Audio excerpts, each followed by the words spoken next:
Hello, everyone. Welcome again to Neptune Room. And this talk is titled A Dispatch from the Front Lines of Right to Repair. And it will be presented by Paul Roberts, the founder of SecuRepairs and publisher and editor-in-chief of the news website, The Security Ledger. The Security Ledger is an independent security news site that explores the intersection of cybersecurity with the Internet of Things, the precise intersection where free software meets the right to repair physical items. If you haven't already seen it, the FSF has a new campaigns page, an animated video from late 2020 supporting the right to repair, and will continue to report on and support this issue going forward. In his talk, Paul will discuss how his group of over 200 IT and information security professionals are battling against electronics industry claims that allowing the right to repair will undermine customer privacy and security. Apple, Samsung, LG, and General Electric have stomped out several attempts to win the right to repair by claiming that it will enable device hacking, cyber stalking, and identity theft. Paul and his colleagues are here to set the record straight. And Paul, the stage is yours. Thanks, Oscar. I really appreciate it. And thank you to everybody who's joining us here today at LibrePlanet. You all are, obviously passionate about free software, and this is an important issue going forward for the movement and for our future. So thanks for joining me. Thanks for the very nice introduction. I'm going to just start off by telling you a little bit about myself and about SecuRepairs, which is an organization that I started 2 years ago, specifically to engage with the right to repair, which is something that is near and dear to my heart. So as you heard, I'm the founder of SecuRepairs.org, and the URL is right there. And I'm also a longtime journalist, publisher, industry analyst. I founded a publication about 9 years ago called The Security Ledger, and that's generally how I pay the bills, is writing for the Security Ledger and covering the information security, cybersecurity space. So I've been a journalist there for about 20 years. And more recently, a repair enthusiast. I started attending kind of fix-it clinics and repair cafes in and around Boston, where I live. And kind of got introduced to some of the people in the movement and some of the issues around the right to repair. And that, I guess, that's sort of the bridge between information security and repair for me, was just that I personally got interested in this kind of fix-it clinic, repair clinic movement, and kind of got introduced to it that way. So SecuRepairs is a group. It's not even a nonprofit group because we don't even have nonprofit status. It's really just kind of an industry group, an affiliation group of people who are in information technology and information security and who support a digital right to repair. I founded it back in 2019 after talking with Nathan Proctor at USPIRG about that group's efforts to get state-level digital right to repair laws passed, and some of the trouble that they were encountering, namely that large electronic device manufacturers, OEMs, were coming into legislatures and basically sort of waving their hands and saying hack and hacker and cybersecurity. And that was sufficient to scare legislators away from digital right to repair legislation. And I recognized that the arguments that they were making on digital right, on cybersecurity risk related to repair and service were not substantive, that there wasn't really much basis for them. But I realized also that the information security community didn't speak with one voice on this, that it wasn't an issue that the industry, the folks in the industry I knew had united around, even though I suspected that they would be sympathetic to the digital right to repair movement. And so I basically set up that group. I created it and went out and got at this point, more than 200 of the world's top information technology and information security professionals to join on as supporters. That includes folks like Bruce Schneier, noted author and serial entrepreneur, author of the Schneier blog, former NSA cryptographer, John Callis, also co-founder of PGP, former product security chief at Apple, Gary McGraw, author of Secure Software, Tara Wheeler, who's most recently been at the ACLU, Avi Rubin, teacher at Johns Hopkins, and on and on and on. We've got a lot. Joe Grand of Grand Design Studios. And it's an impressive list. You can check it out at SecuRepairs.org and click on the Who We Are link, and you can see all of our reporters, or at least supporters, are the ones who have agreed to have their names listed publicly, and some don't for reasons that are obvious. They work at companies maybe that are on the other side of the right to repair issue, and they don't want to run afoul of them. So all of these experts support the digital right to repair. And basically, I set up the group to be FUD-busters. Fear, uncertainty, and doubt. It's a phrase I'm sure you're aware of. And I felt like there was going to be right to repair legislation in many states, and that what we really needed, this was pre-COVID, were people who were in those states, who were information technology or information security people, so knowledgeable about these issues, who could go in and testify at a hearing or submit written testimony and just sort of say, listen, I'm an expert in this subject, and what you're hearing from these industry people just doesn't have much basis in reality, that there are cybersecurity risks around connected devices, but they're not as a result of, the schematic diagrams and software and so on. And so that was sort of the idea behind the group, almost like a speakers bureau, just a way to connect information security professionals with legislators, legislative staff, people who are considering these laws and who could benefit from the knowledge that they had. I have testimony here. It's a great video of Tara Wheeler testifying in Washington State, but I don't think we can get the video working. Can we get the video working, Ian? You are now unmuted.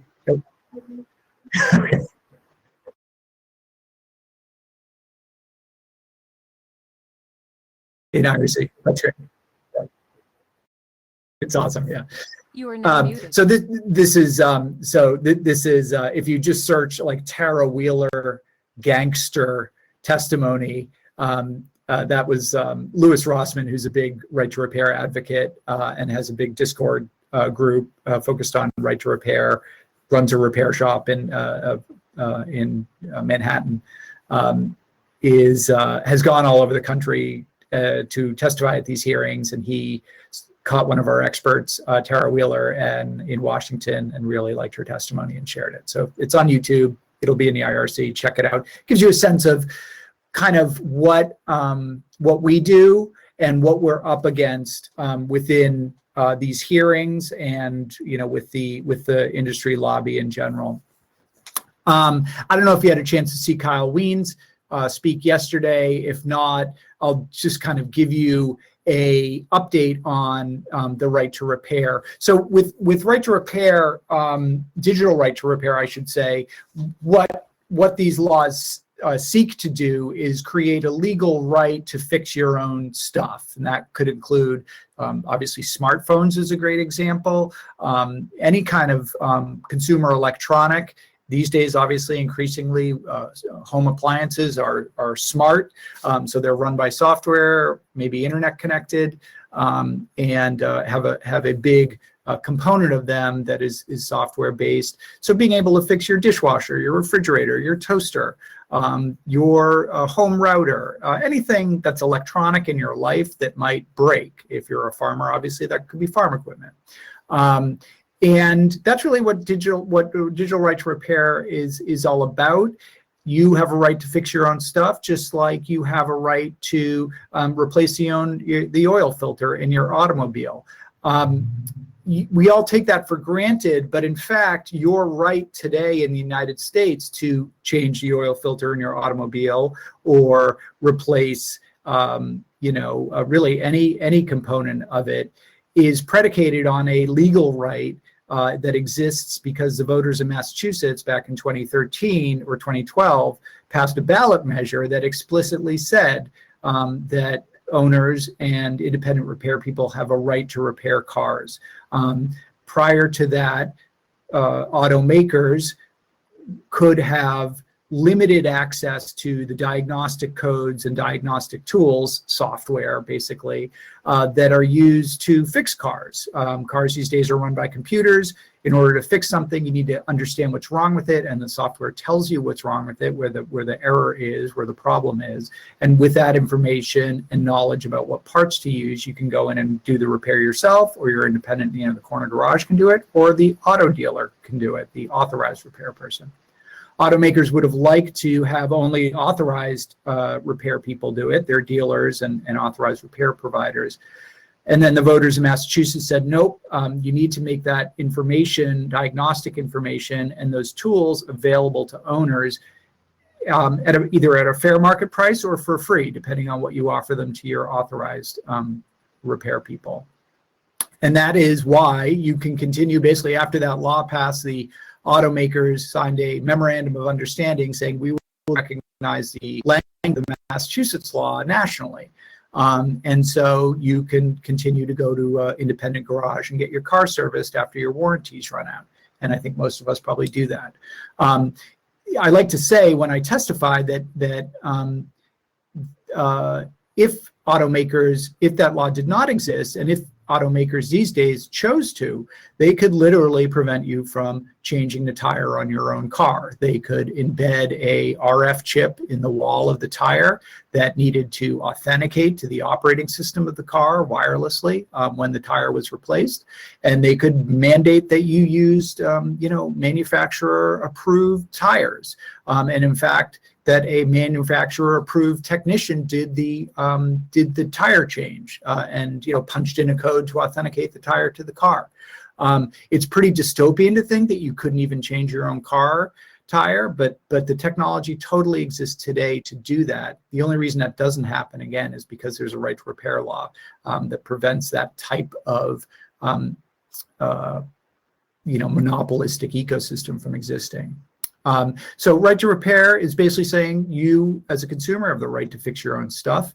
It applies not just to, there's a law for automobiles, but unfortunately everything else in our society that isn't a car is not covered by the Massachusetts law. So digital right to repair applies to a wide range of devices from, again, consumer electronics, depending on the state, agricultural, medical, industrial equipment, the whole bit.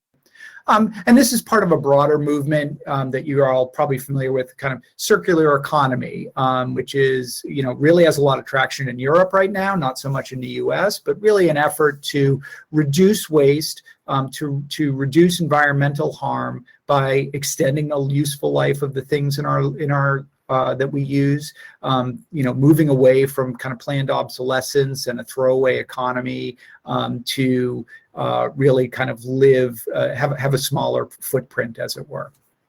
And right to repair is very much a part of that.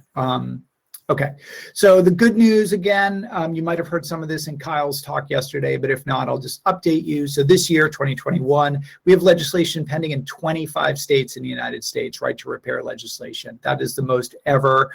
It follows a number of years where we've seen more and more laws put forward each year in the states. 18, I think there were 20 last year. And it does show that there's growing momentum behind the right to repair. So that's great.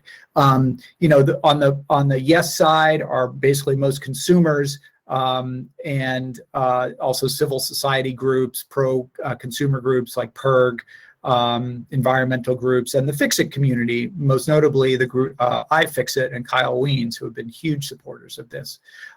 We're getting growing support from constituencies like farmers as well. We've seen some real progress in the EU with both a EU-wide law mandating that home appliances have a repair be supported for home appliances, at least for 10 years. And also in France, the publication of a federal repairability index for for not all products, but a wide range of products, including smartphones and laptops, that rates how repairable they are, whether they can be disassembled easily and had parts replaced, or whether they're all glued together and use proprietary screws, some of the nonsense that we've seen from companies like Apple. Apple and Microsoft's products do not score particularly well on that repairability index. In fact, they get failing grades. And in response to that, they've been working with groups to try and change that and make more serviceable, repairable products to do better on that French rating system. That's great news, and that's the type of thing we want to see. Obviously, there's been growing media attention to right to repair as well. MSNBC did a big piece, Vice, New York Times, Washington Post, NPR, et cetera, have all covered it pretty closely in recent years, which is great, growing awareness. And then some of you may have attended local fix-it clinics or repair cafes here in the United States, or if you're in Europe. That's a growing grassroots movement. It's taken a little bit of a hit with COVID because people have not been able to gather. I started one in my community here in Belmont, Massachusetts, but my guess is once COVID is behind us, we'll see that movement really blossom again, and more of these fix-it clinics and repair cafes popping up. People can bring stuff there. You can get them fixed by your neighbors, save yourself the money of a repair, and also keep from throwing something in a landfill. The bad news, here in the United States is that despite bringing legislation up in dozens of states each year, we actually haven't gotten a digital right to repair bill passed. Most of these bills are killed off in committee, often by lobbying, intense lobbying by companies like Microsoft and Apple. They will do things like threaten to pull out of big conventions if they do conventions in your state. They will threaten to, they will either throw support behind favored legislation like tax increases, or they'll do anything to kill these bills. And of course, they sick their lobbyists and flaks, their PR flaks on legislators relentlessly, trying to scare them off of right to repair legislation. So despite many bills being proposed, we have yet to get one passed, and that is our goal for this year. I think there are some states that are promising in the United States, and so cross your fingers. On the other side of this, we've got millions of dollars, maybe hundreds of millions of dollars arrayed against digital right to repair from industry lobbies like TechNet, AHAM, the Association of Home Appliance Manufacturers, CES, Consumer Electronics Industry Group, and then Big Ag, Big Med, the industry groups representing agriculture and medicine, medical devices, and so on. So there's some pretty organized opposition to this, despite broad popular support, and that's challenging. Unlike the automotive industry, where you have some very big and deep-pocketed interests behind repair, like the independent repair shops have their own group. In the repair community, it's mostly small repair shops, family-owned businesses, and of course consumers themselves, which is what's great about repair, but it also means that the community is relatively atomized and doesn't have super deep pockets for lobbying and so on. So, I think it's been a challenge. I think we're overcoming it, but it has put us at a relative disadvantage to a company like Apple, which has $250 billion in cash. And legislators, by and large, are not technologists. They are easily scared off. If somebody, hack is kind of a four-letter word in lawmaking. So somebody can come in and make what sounds like a plausible argument about cybersecurity risk or hacking. That's often enough to scare them away from a bill for a year. That is a consistent headwind, is just the lack of in-depth knowledge of how technology works, how software works, what is and isn't intellectual property, and so on. Okay, I'm going to give you the sort of SparkNotes version of the right to repair and some of the challenges that my group and others face, some of the arguments that we encounter, and kind of the pro and con. So the big one is obviously that repair of devices poses a cybersecurity risk. So these digital right to repair laws, generally, many of them are taken from the same template. And what they say is, that if you make a digital electronic device or any kind of device, home appliance, and you provide software schematics to authorized repair people. In other words, you have a business of providing repair and maintenance and support of those devices, that you need to make those available to the owner of the device as well as their agent. So an independent repair shop or professional, their neighbor who wants to do the repair, whomever they choose. Apple would be a great example. The Genius Bar is where you get your Apple devices fixed. They've got a whole range of software that Genius Bar employees can use to diagnose problems, figure out what's wrong with your device, and assist in repairing it. Tell you which component is malfunctioning, what the part number is for that piece that needs to be replaced. Under a digital right to repair law, Apple would need to make those Genius Bar tools available to any Apple device owner, as well as independent repair shops that do work on laptops or phones and so on. It's a great example. I'm getting a little jumpy. Am I okay? Can you hear me? Yes, I can hear you. Okay. I was like buffering a little bit there, so I want to make sure. That's true across all different types of product categories. So the biggest argument against in terms of cybersecurity is just that TechNet and lobbies representing electronics makers and so on will say, well, that information, diagnostic software, schematic diagrams, those pose a cybersecurity risk. If you provide those to just any owner, well, people could go in and hack a device and take control of it. And so it's basically just sort of saying that repair information poses a cybersecurity risk, and that the risk outweighs the reward of being able to fix your own stuff. They've gone so far as to say to legislators, if you pass this right to repair law, your state will become a mecca for hackers. Hackers will move here to get access to the tools that they can use to then hack all of these things. They're absurd arguments, but again, if you're not that familiar with technology, it can sound plausible and scare you off.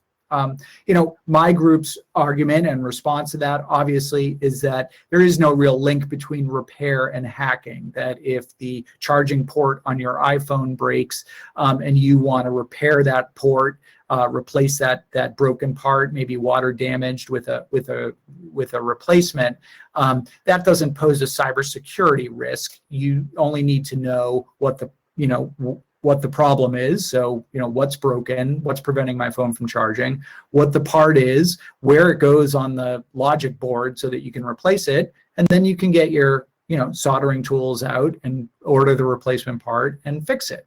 And save yourself a bunch of money and prolong the useful life of your phone. Nothing in that process involves cybersecurity risk. They might say, well, if you take it to a repair shop, they can steal your data and steal your information and so on. But of course, you don't need access to the phone's operating system to replace the charging port. And if you do, that's something you're going to have to ask the owner for as well. I like to make the point that really provisioning any service from another person requires you to extend a certain level of trust to them. If you invite somebody into your house to fix your dishwasher, they can bonk you over the head and steal your wallet. That's just in the nature of transactions in an economy, and anything involves trust. But often with legislators, these folks will try and talk about those things in ways that make them seem unseemly or dangerous. But in fact, they're things that we do every day. Just as consumers in an economy. The other point we'll make to legislators is, listen, we already have a huge cybersecurity risk a cybersecurity problem around connected devices. We've seen botnets like Mirai that are made up purely of webcams and hacked home routers and stuff like that. And yet we have no digital right to repair. So it's sort of like you're warning people about a problem that has actually already arrived and that we're already struggling with, which is insecure, internet deployed connected devices that can be compromised and used for nefarious purposes, launching denial of service attacks, sending out spam, hosting malware. That problem already exists. It's because device makers do a crappy job securing their products, both in design and in deployment, and it is completely irrespective of their ability to repair that device. It all kind of boils down to there is no security in obscurity, that merely by keeping the workings of your device secret, you are not making it secure. That's pretty well established, I know, in this community and in the information security community. It's still a pretty new concept to state legislatures, so state legislators. So it's something we find ourselves explaining to them. The second big argument that we hear is that repair poses a physical safety risk. It's kind of absurd, but you will hear a lot of talk about lithium-ion batteries exploding. And in fact, if you go to one of these, often at these hearings, the Battery Association will send it's always the same guy to talk about lithium-ion batteries and how if you don't, replace them properly, it can be very dangerous and so on. It makes you think like, wow, we really shouldn't be putting lithium-ion batteries in anything because these things are clearly just, unstable devices that are ready to blow up in everybody's face. Those are exaggerated arguments. Obviously, lithium-ion batteries, while of course it is possible that they can overheat and catch fire, generally do not. And of course, as I said, we let people put their cars up on jacks and crawl underneath them to replace components in the undercarriage of the car. That's a heck of a lot more dangerous than replacing a battery on your phone or your tablet. So we let people do all kinds of dangerous things with the property that they own in order to keep it working. You can't really legislate around that, or you shouldn't.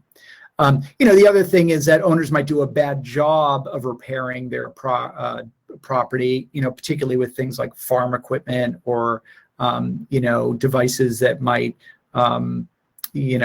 pose a physical risk to them, and that if they do a bad job, that somehow ultimately the OEM is going to be held legally liable. Our answer to that is that's not how liability works.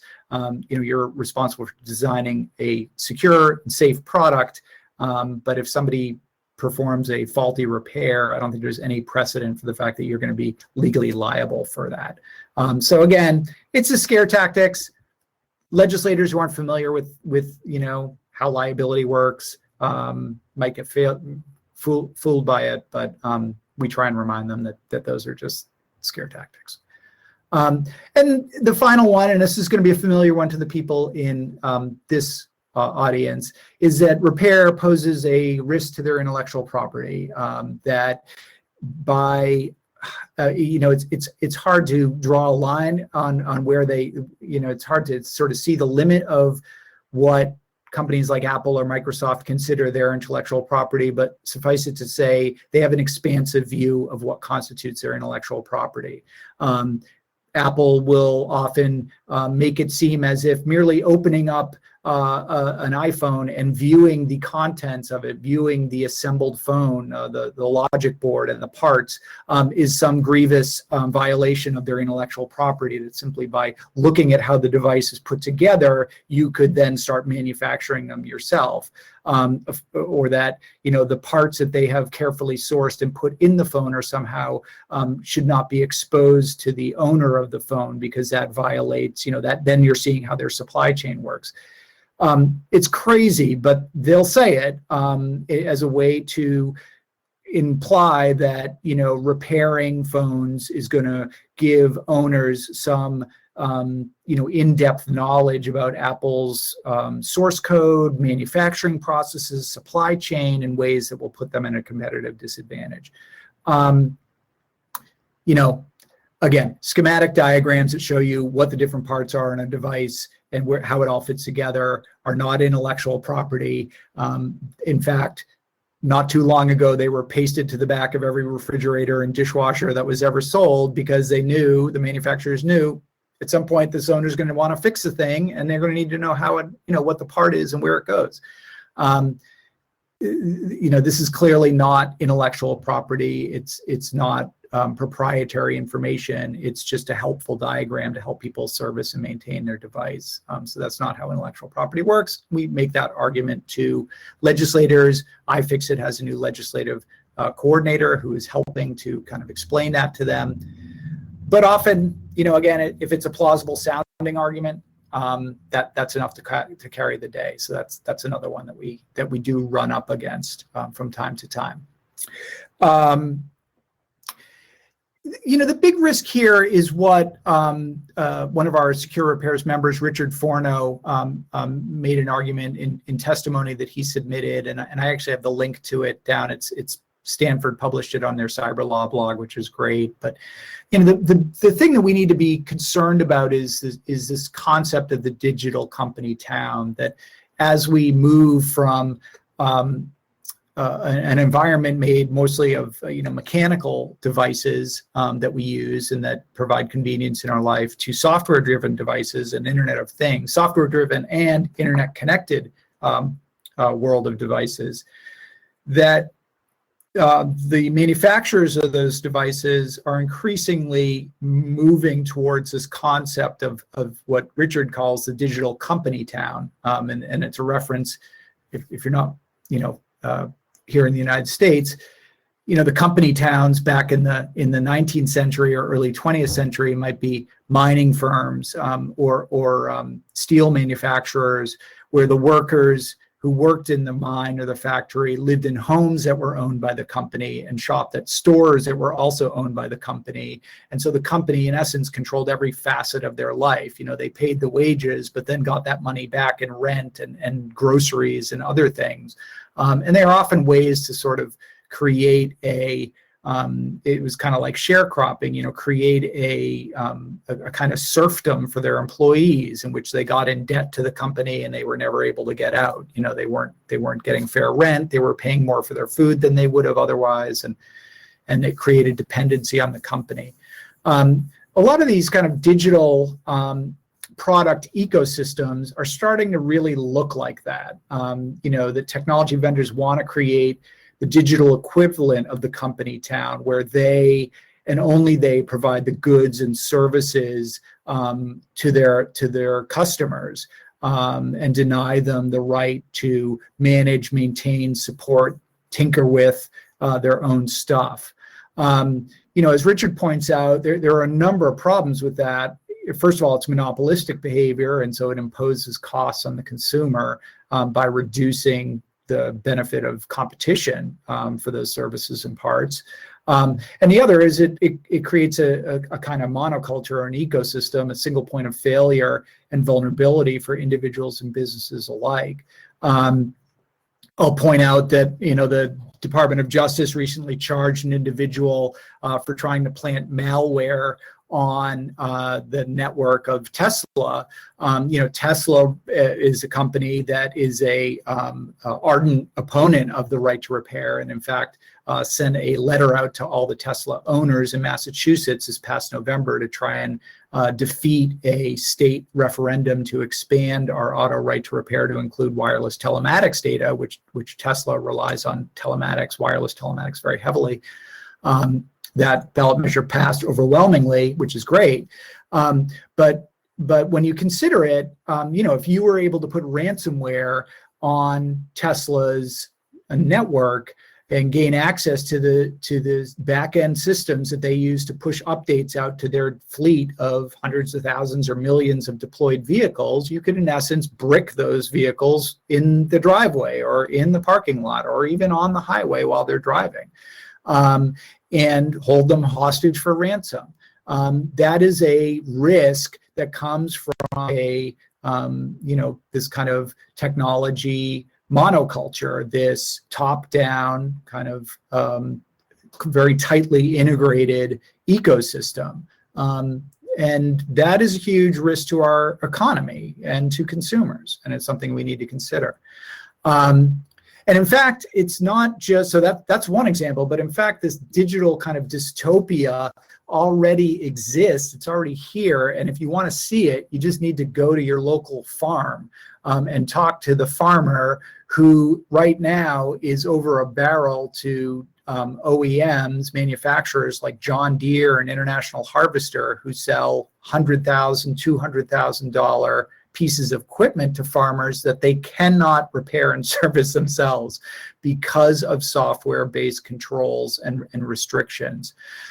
So within the last 20 years, these manufacturers have developed an array of incredibly sensitive internet-connected farm machinery, and they're using basically digital rights management to lock down every component of those tractors and combine harvesters and other equipment, so that farmers do not have the ability to do even simple repairs on their equipment without going through a Deere authorized service provider who comes out, plugs in a proprietary computer to get the error code and diagnose the problem, and then insists that the farmer install a Deere authorized part to fix the problem at whatever Deere chooses to charge for it. It is a completely hermetic ecosystem, and it is massively expensive for farmers who already operate with very thin margins. I was at a hearing in Maryland for their right to repair law. They had a Maryland farmer there who runs, admittedly, a large-scale farm. But he said that in 2020, his bill for service and repair for his Deere equipment was $180,000 just in service and repair. And that is because there is no competition, and there is no competition because Deere's software basically has created a company town. It prevents owners, operators, independents from being able to work on these devices.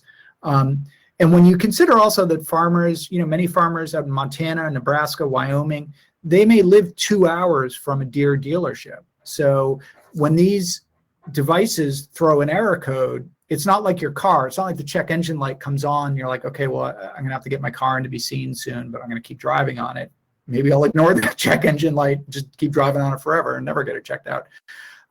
With the Deere, with this agricultural equipment, when the error code happens, could be a bad sensor, could be something is wrong, the equipment goes into what's called cripple mode, and it is basically disabled, so it can move, but very slowly, basically so you can get it out of the field and out of the way, but it is completely incapable of functioning anymore until the repair tech comes out to diagnose the problem, clear the error code, fix the problem if there is a problem, and there isn't always. For farmers in remote parts of the United States, that might entail a 2-hour drive by the technician out to the farm, paid for mileage plus hourly rate, and then pay for their time to diagnose the problem. They may then need to go back another 2 hours to get the part, come out 2 hours again to replace it. So as you can see, it adds up to thousands of dollars, even for basic repairs. It is completely dystopian. And it's just a reality. This is a picture from a hearing on a right to repair bill in Montana, in which a farmer who's part of the Montana Farmers Bureau held up the service manual from his 1990 combine. It was the first combine he ever drove as a farmer, and you can see it's a 12-inch thick, 14-inch thick, paper-bound service manual, and he basically said you could rebuild any part of the combine harvester with the information in this manual. John Deere and other providers do not provide that information. If you access that, you have to pay a multi-thousand-dollar per year subscription to get access to it, and even then you can't really do the repairs yourself because you need the technician out to unlock to authorize and diagnose the problem, get you the information you need to do the repair. So they're really over a barrel, and that's why 40-year-old tractors and combines are selling for a premium now, not because they're amazing technology, but just because you can fix them and service them and keep them going. So it's a problem that really, if you look at that John Deere example, if you look at the agricultural equipment industry and the struggles they're having there where there is no right to repair, that is a model that very easily could be reproduced and replicated, across our economy and every part of our life. Your dishwasher, your refrigerator, your toaster, your, you name it. So this is something we need to get on top of. What can you do next? Join the fight. So this is a great audience for us. We need people who are technically adept and who are familiar with technology to become part of our movement. We're looking for residents in states where right to repair legislation is being considered. And again, there are 25 of them this year. You can go to usperg.org to their right to repair site, and they'll tell you which states those are. And we're looking for people to submit written testimony, if they want to submit oral testimony on their support for right to repair, and just bring their knowledge and expertise to the conversation. Legislators like to hear from people who are their constituents. It makes a big difference. And if we can get you to show up either in writing or in person, that really helps the cause. And the other is just to spread the word. Right to repair is kind of an esoteric issue, I think, sometimes for people. But it is a really important issue, and it's going to be a much more important issue in the years to come, again, as more and more of our stuff is software driven. So I would urge you to, if you're listening to this presentation, to spread the word to your friends and let them know about this phenomenon. If you're interested, I do a newsletter that covers right to repair news. It's called the Fight to Repair Weekly, and it's a Substack, and you can subscribe to it.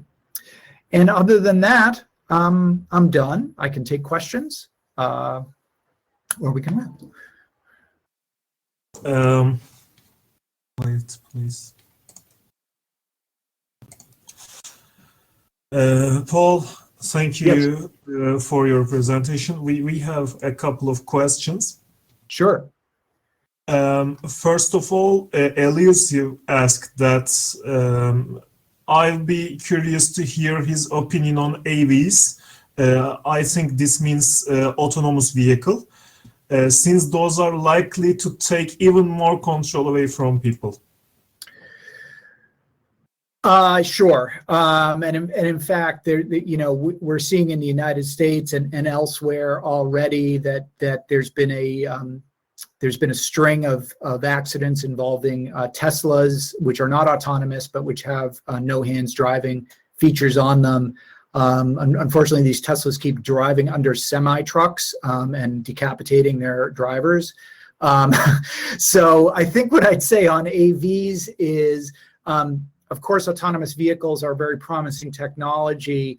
I feel like regulators both in the EU, I don't know about the EU, but definitely in the US are well behind the technology, and that vehicle makers like Tesla have been able to introduce and roll out autonomous or semi-autonomous features really without a proper vetting, both for their reliability and potentially for their cybersecurity as well. I think the technology is great, but I think that the price of that technology for consumers, whether it's vehicle consumers or any other consumers, can't be a monopoly. So the argument can't be, we've got this great autonomous vehicle technology, but it's really sophisticated, and we just don't think most owners are adept enough to be able to even work on cars with this technology in it. So, in exchange for the autonomous vehicle technology, we need to be able to control the whole repair, service, maintenance process. They're going to try and use that argument, I guarantee you. And again, no, I think there's already evidence that they're missing, that they're failing in the job to make reliable and safe software. Again, the fact that Teslas keep driving under semi-trucks is a good example. And so I think that as we start to open the door to autonomous vehicle technology, that the right to repair and transparency around the software, hardware that goes into those needs to be part and parcel of that. We can't trade one for the other. And we hear this kind of, just give us a monopoly and we'll make sure it's the best, cleanest, safest, most coolest monopoly you've ever seen. But we need the monopoly. And the answer is no. That owners have a right to fix their own property, maintain their own property, period, stop. If you can't deliver a cool feature without the monopoly, maybe you shouldn't be able, maybe you should deliver a cool feature. Thank you. We ran out of time, but we have just one question. Sure. So, Nupilios asked, what do you think about making codes, etc., open if a company is going out of business? That's such a great question, and thank you for asking it. I think that is a really wonderful idea, and I think that I would love to see it formalized in law in some way. There's a huge problem with abandonware, with companies that make connected products and then say, you know what, we're not interested in supporting this product. We saw this with Sonos recently and Google as well. And then people who bought the product are basically abandoned. The product is either bricked or they can't update it anymore. So I think there should be some law that says basically if you're end of lifing, if you're deciding not to support a product anymore, that you should open source the software and allow the community of users to maintain it for you, or to continue maintaining it so that you can get the maximum useful life out of that device that you purchase, which could be measured in decades. We don't know. So I think that that's a really great question. I think it's a really important issue, and one that we need to start educating lawmakers about sooner rather than later. It's part of the right to repair. It's a little bit different, but I'm totally with you on it. Thank you so much. By the way, there is a discussion on IRC. I'm suggesting you to join and see that. Okay, great. Thank you for the talk. Okay, folks, we will continue on 2:45 again. Bye, everybody.